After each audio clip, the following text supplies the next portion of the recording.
Good evening Shivanshi. तबीयत ठीक है तेरी अब?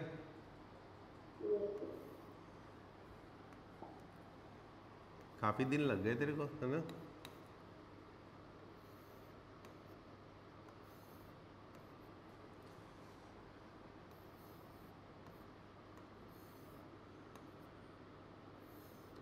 These were the two charges, positive and negative. एक पॉजिटिव चार्ज और एक नेगेटिव चार्ज। इसमें दो point P and Q, this is P and Q and this is A and B। इसके तीन पार्ट्स हम कर चुके थे, बाकी के दो पार्ट बचे थे। अगर तीन पार्ट में किसी को कुछ पूछना है तो बोलो, मैं अभी बता देता हूँ, अदरवाइज बाकी के दो करता हूँ।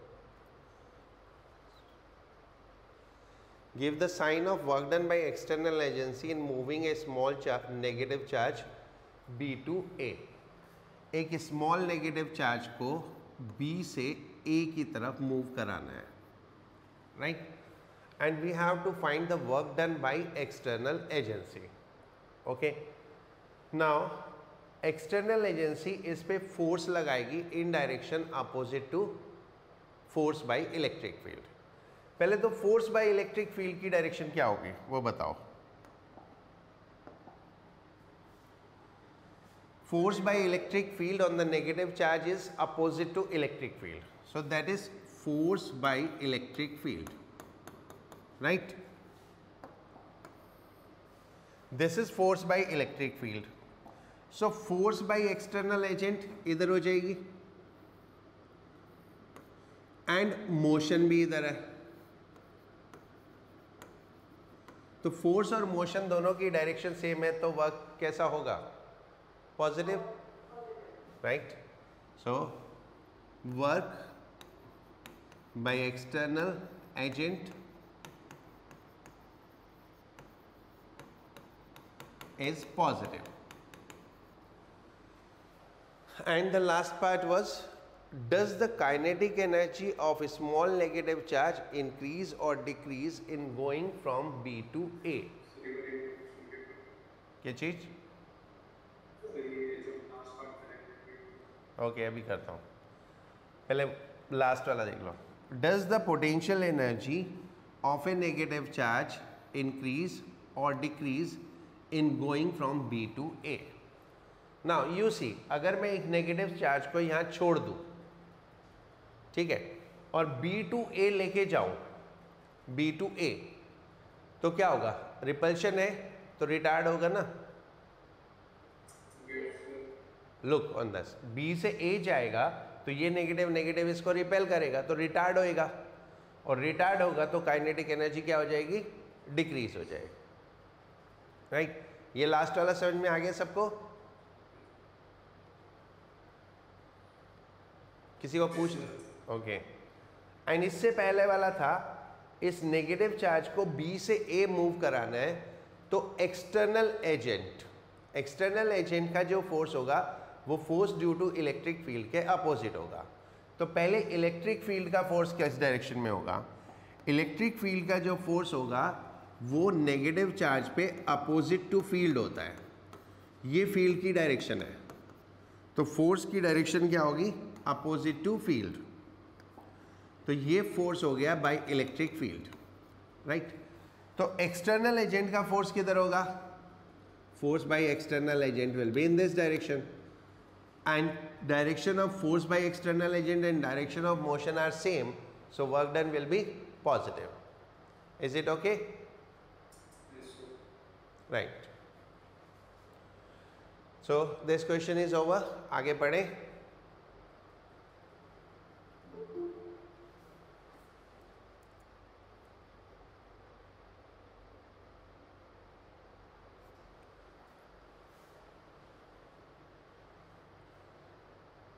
हाँ, ये क्वेश्चन हो गया।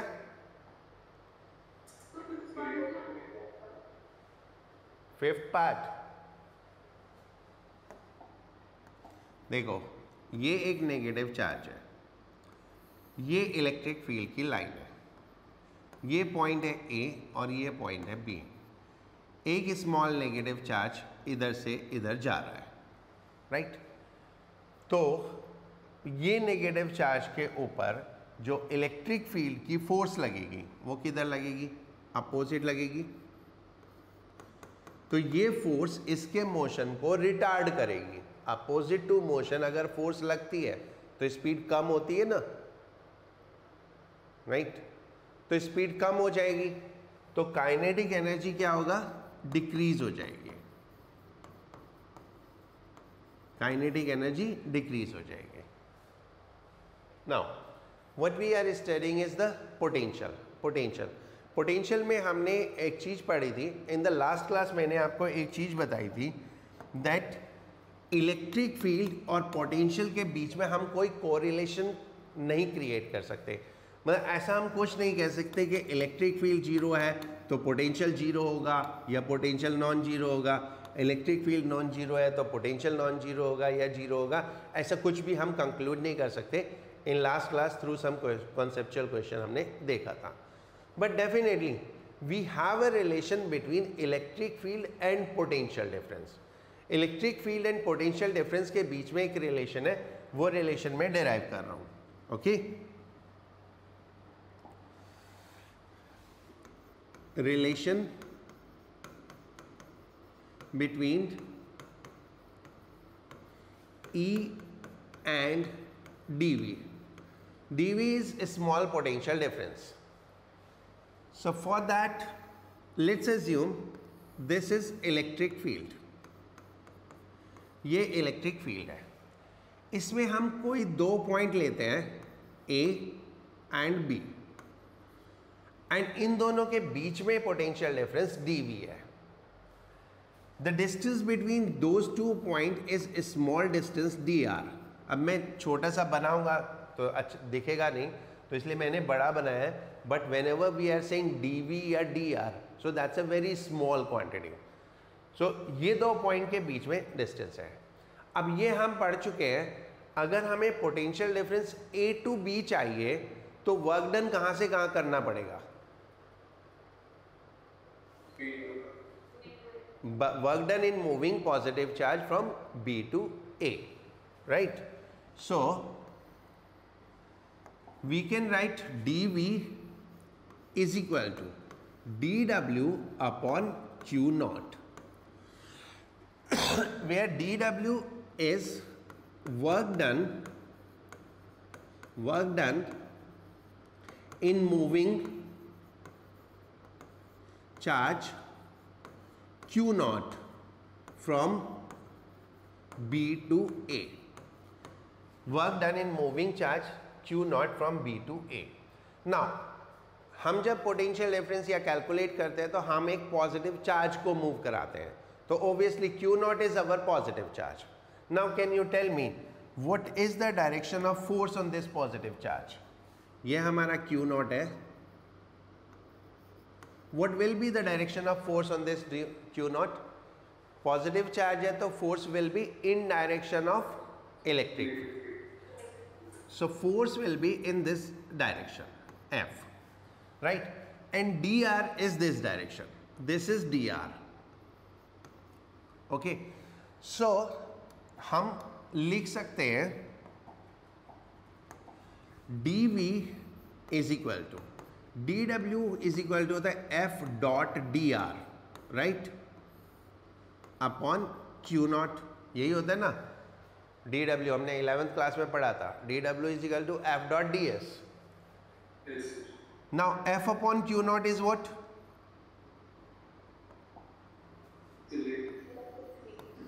F upon Q naught is electric field, E dot dr. If we see E and dr are opposite to each other, if we see E and dr are opposite to each other, so this will become minus E dr. Is it clear? Right? Or we can say E is equal to minus dV by dr. This is what is the relation between electric field and potential difference, जिसको हम simple language में लिख सकते हैं that electric field intensity electric field intensity equals negative of potential gradient. देखो, anything if change with distance, तो हम उसको ग्रेडियंट बोलते हैं। तो dv by dr is potential gradient and this negative sign, तो हम बोलेंगे electric field intensity is equal to negative of potential gradient. Now why there is a negative sign? What this sign indicate? Negative sign indicate, ये हम पहले बात कर चुके हैं। Negative sign indicate that potential decreases, याद आया, along electric field। Last class में हमने बात की थी कि along electric field potential decrease होता जाता है, और यहाँ हम मैथमेटिकली भी प्रूव कर चुके हैं कि इलेक्ट्रिक जो पोटेंशियल डिफरेंस है वो इलेक्ट्रिक फील्ड में डिक्रीज होता जाता है जैसे जैसे हम आगे जाते रहेंगे। ये समझ में आ गया? इसमें कुछ पूछने? ओके, चलो नाउ ये एक सॉलिड कंडक्टिंग स्फीयर है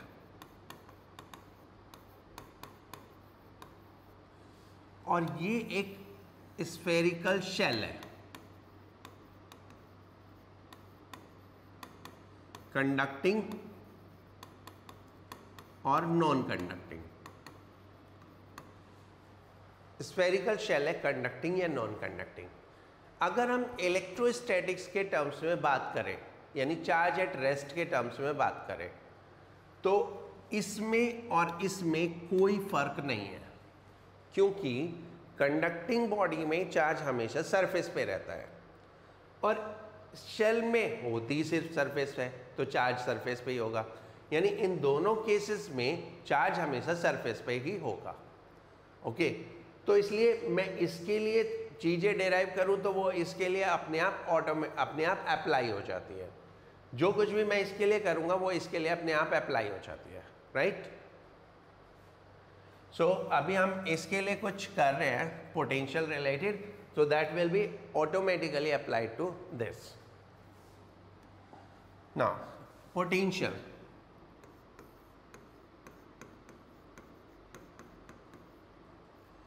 Due to thin spherical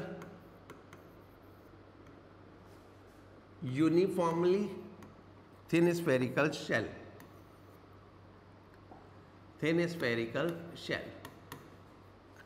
and it is uniformly charged.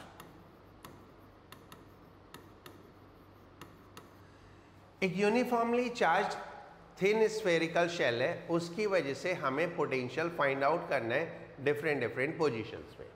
Okay, so let's say this is our shell of radius capital R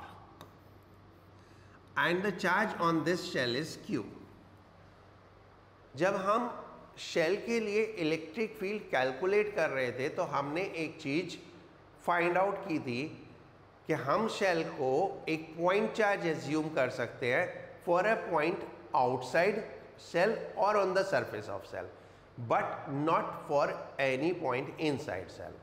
तो अगर मुझे कोई पॉइंट सरफेस पे लेना है या सरफेस से बाहर लेना है तो मैं इसको एक पॉइंट चार्ज एज्यूम कर सकता हूँ। तो अगर मैं एक पॉइंट चार्ज इसको एज्यूम करता हूँ तो first eight a point outside shell, अब ये तो आपको पता चल ही जाएगा, पॉइंट चार्ज लेंगे तो क्या होगा,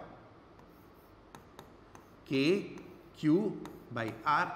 सिंपली ये हमारा पॉइंट है outside, so that will be K Q by R इस पॉइंट पे। If I take on surface at a point on surface,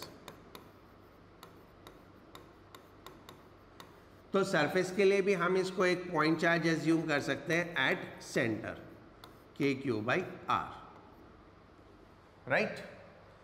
अब रह जाता है point inside, third, at a point inside,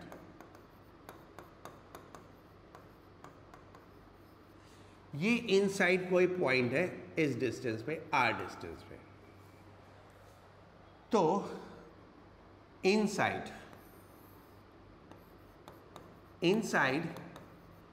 E is equal to 0 होता है। Shell के अंदर इलेक्ट्रिक फील्ड 0 होती है, ये हमने पढ़ा था, okay. Inside E is equal to 0 and E is equal to minus dV/dr, ये अभी हमने डिराइव किया। So dV is equal to 0। dV is equal to 0 means potential difference is 0. So potential is same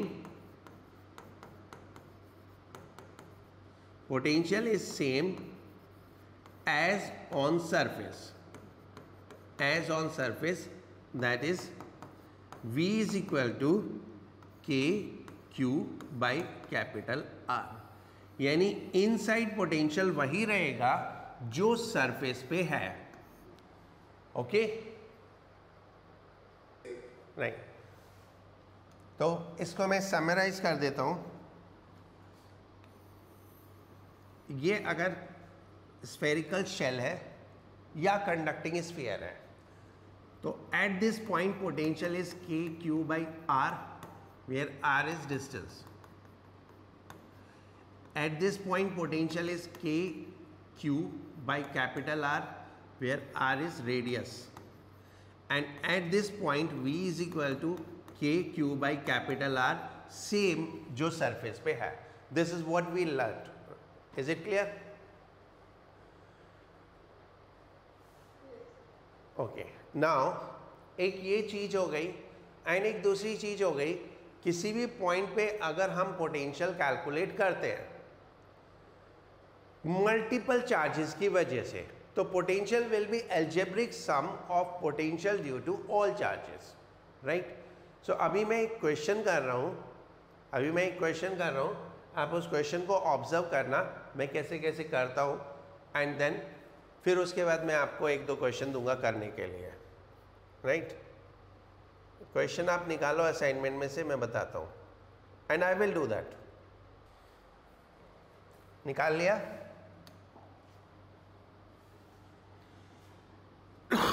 ये एक कोई shell है और इसके अंदर कोई कंडक्टिंग स्फीयर है। ये शेल जो है अनचार्ज्ड है, this shell is uncharged, and अंदर वाले पे चार्ज Q है, एंड इन दोनों के बीच में जो पोटेंशियल डिफरेंस है, that is VA minus VB is equal to V।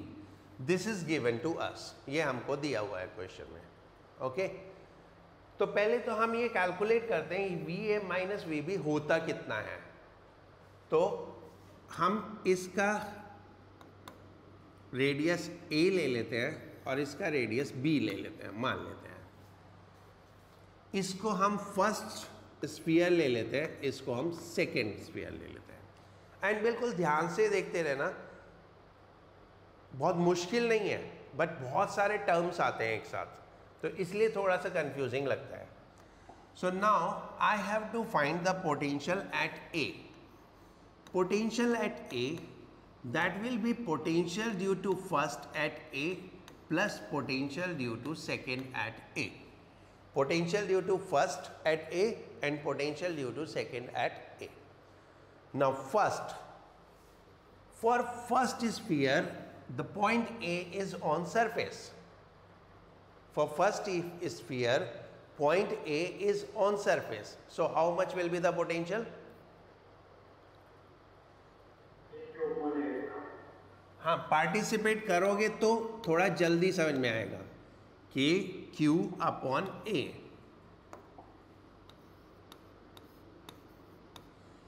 and potential due to second sphere.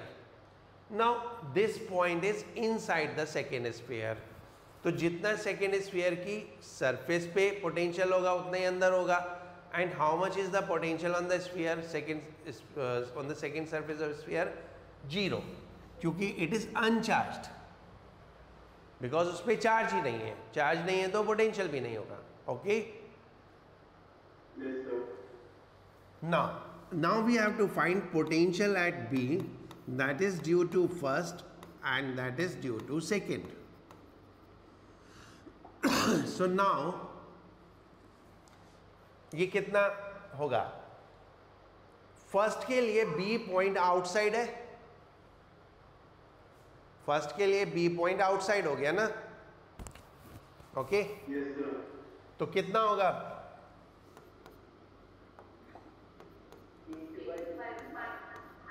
के क्यू बाई बी, है ना, क्योंकि आउटसाइड मीन्स जितना डिस्टेंस है के क्यू बाई आर, और सेकेंड के लिए तो 0 ही होगा. ओके,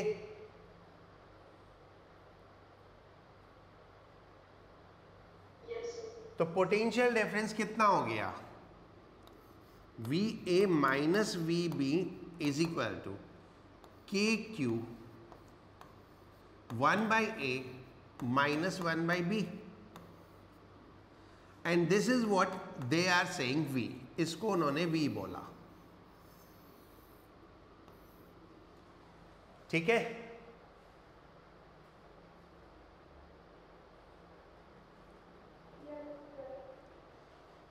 यहां तक ठीक है? कोई डाउट है तो बताओ. अब हमने क्या किया? जो बाहर वाला स्फीयर था उसको -3Q चार्ज दे दिया, और अंदर वाले पे तो चार्ज Q है ही है, और again the same 2 point A and B, और वही ये रेडियस A और ये radius B, and this is first sphere, this is second sphere. Now let us find out V A minus V B कितना होता है. तो अब V A, that is potential at A due to first sphere and potential at A due to second sphere. अब आप बोलो, first की वजह से कितना होगा पोटेंशियल सरफेस पे? के क्यू अपॉन ए. एंड मैं बार बार बोल रहा हूँ, पार्टिसिपेट करोगे तो जल्दी सीखोगे. सेकेंड की वजह से ए पॉइंट पे कितना होगा?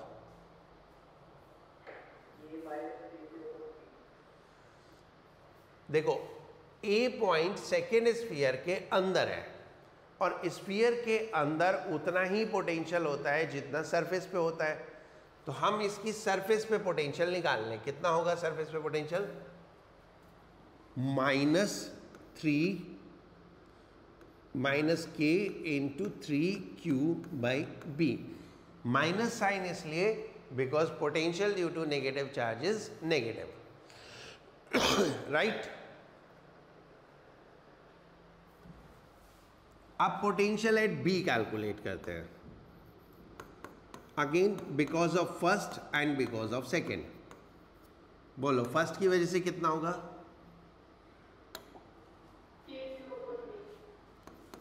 K q upon b, because b point is at a distance b from the first sphere, right.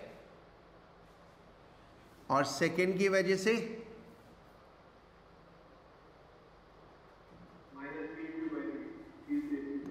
Same जो सरफेस पे होता है, k into 3Q by B.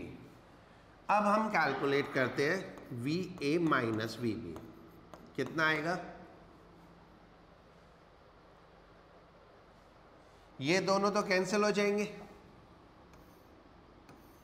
है ना.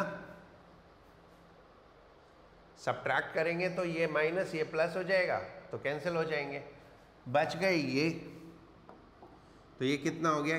के Q 1 by A minus 1 by B, right.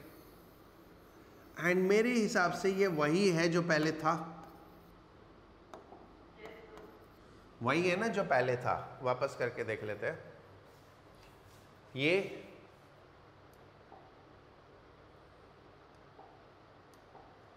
देखो K Q 1 by A minus 1 by B,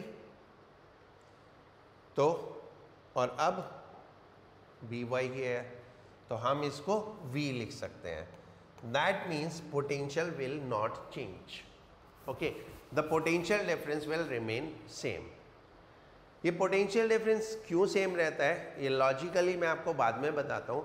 अभी मुझे जो आपको क्वेश्चन ये कराना था उसका मेन पर्पस था how to calculate the potential at different positions due to shell, right. तो अभी मैं आपको एक क्वेश्चन दे रहा हूँ and you have to do that, वो आपको करना है, ओके। ये नोट कर लिया। क्वेश्चन मैं दे रहा हूँ यहाँ पे,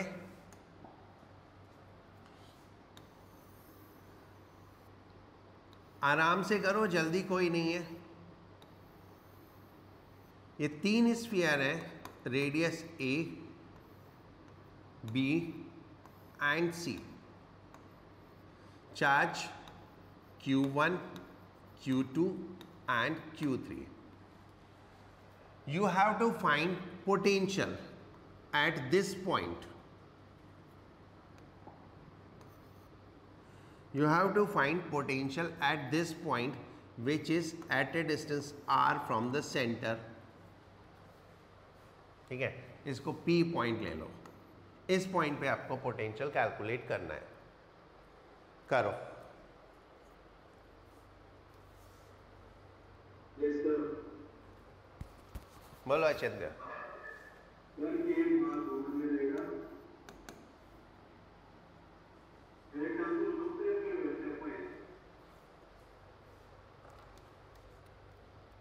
क्या बोल रहे हैं? डायरेक्ट आंसर बोल दो। हाँ, Q1 by R हाँ plus Q3 by C, and that's right answer. ठीक है, बिल्कुल। ओके, मैं कर देता हूँ कैसे है ये। देखो, point P first is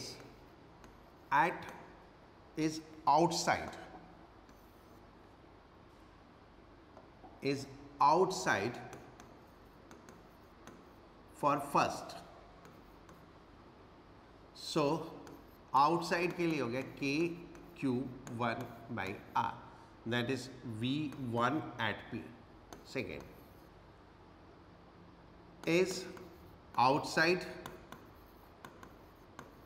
for second charge के लिए भी आउटसाइड है, तो आउटसाइड पॉइंट पे कितना हो जाता है KQ by R, but is inside of third, तो इनसाइड कितना हो जाता है, सो एज ऑन सरफेस, जितना सरफेस पे होता है उतना ही होगा, सो एज ऑन सरफेस, तो V because of third charge is how much? KQ by C, because C is the radius of third sphere. So total potential at P will be sum of the three, इन सब में K common आ गया, Q1 by R plus Q2 by R plus Q3 by C. Okay?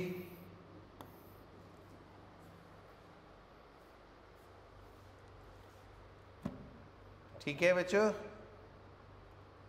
Yes, sir. Right, एक assignment का question कर दो, question number 18।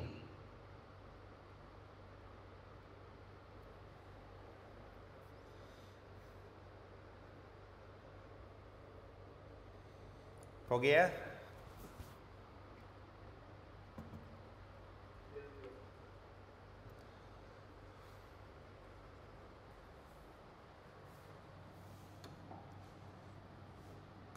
These are the two spheres with charge q1, radius r1, and this is a sphere q2 with radius r2, and हमको इस point पे, इन दोनों के बीच में एक पॉइंट है, उस पे पोटेंशियल निकालना है r, तो p पॉइंट पे, right? So point p is inside first के अंदर है, तो for the first it will be k q1 upon r1, and point P is outside second,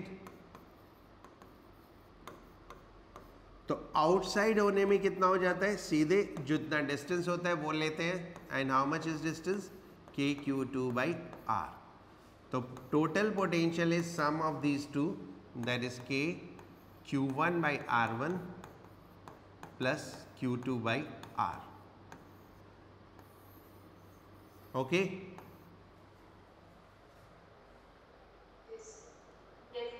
Right. ये नोट कर लो जिसको करना है.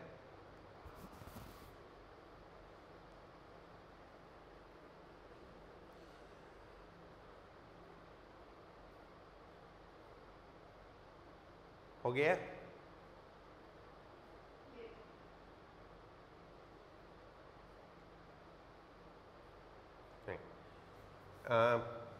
नेक्स्ट क्लास में मैं आपको वो सब कुछ कराऊंगा जो मैंने पिछले चैप्टर्स में छोड़ा था, जैसे कि जब हम बात कर रहे थे चार्जिंग बाय कंडक्शन, याद है मैंने क्या बोला था कि कितना चार्ज ट्रांसफ़र होता है वो डिपेंड करता है पोटेंशियल के ऊपर, तो जब हम पोटेंशियल पढ़ेंगे तो मैं बताऊंगा.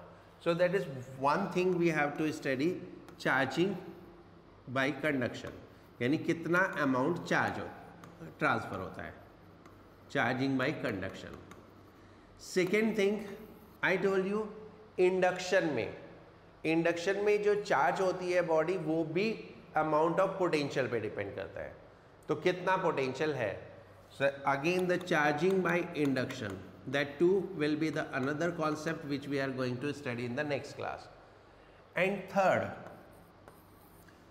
field lines are normal to conductor, ये पढ़ा था हमने, इसका भी पोटेंशियल से रिलेशन है, तो ये तीन कॉन्सेप्ट हम नेक्स्ट क्लास में पढ़ेंगे, राइट?